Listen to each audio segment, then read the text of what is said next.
హైడ్రా ఏర్పాటుకు హిట్లరే స్ఫూర్తి అన్న తెలంగాణ ముఖ్యమంత్రి రేవంత్ రెడ్డి వ్యాఖ్యలకు ఆగ్రహం వ్యక్తం చేశారు విపక్ష నేతలు. పేదల ఇళ్లను కూల్చి ఆనందం పొందుతున్నారని మండిపడ్డారు బీజేపీ నేతలు.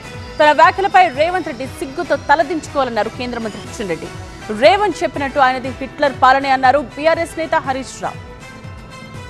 హిట్లర్ ఇప్పుడు తెలంగాణ రాజకీయాల్లో హాట్ టాపిక్ గా మారారు. ముఖ్యమంత్రి రేవంత్ రెడ్డి హైడ్రా గురించి వివరిస్తూ హిట్లర్ పేరును ప్రస్తావించారు. హైడ్రా అనేది హిట్లర్ కు నచ్చిన పదం అన్నారు ఆయన. హిట్లర్ కోర్ టీం పేరు హైడ్రా అన్నారు. ఎవరినైనా చంపే అధికారం హైడ్రాకు ఉండేదన్నారు. హిట్లర్ ను స్ఫూర్తిగా తీసుకుని హైడ్రాను ఏర్పాటు చేశామన్నారు రేవంత్ రెడ్డి. సీఎం రేవంత్ రెడ్డి వ్యాఖ్యలపై ఆగ్రహం వ్యక్తం చేశారు కేంద్ర మంత్రి కిషన్ రెడ్డి. తెలంగాణ ప్రజలకు రేవంత్ రెడ్డి బేషరతుగా క్షమాపణలు చెప్పాలని డిమాండ్ చేశారు. హైదరాబాద్ లోని హైడ్రా కూల్చివేతలను హిట్లర్ తో పోల్చుకున్నారన్నారు. రేవంత్ సిగ్గుతో తలదించుకోవాలన్నారు. కాంగ్రెస్ కున్న హిట్లర్ ఎమర్జెన్సీ ఆలోచన విధానం ముఖ్యమంత్రి మాటలతో మళ్లీ బయటపడిందన్నారు. రాహుల్ గాంధీ భాష రేవంత్ మాటల్లో ప్రతిధ్వనిస్తోందన్నారు. హిట్లర్ చరిత్ర రేవంత్ కు తెలియదేమోనన్నారు మహేశ్వర్ రెడ్డి.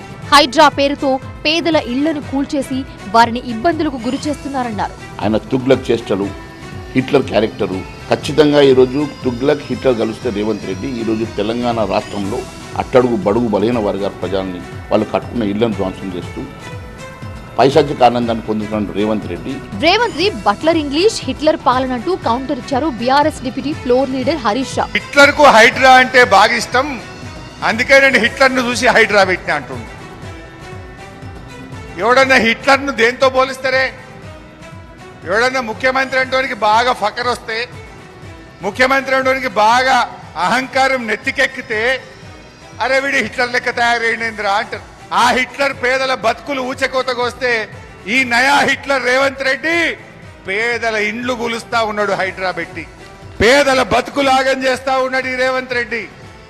అందుకే నీకు కూడా రేపు ఆ హిట్లర్ కు బట్టిన గతే పట్టది. తెలంగాణ ప్రజలు నిన్ను తరిమి తరిమి కొట్టేది రోజులు దగ్గరలో ఉన్నాయి. మరోవైపు ముఖ్యమంత్రి వ్యాఖ్యలపై విపక్షాల విమర్శలు సరికావంటున్నారు కాంగ్రెస్ నేతలు.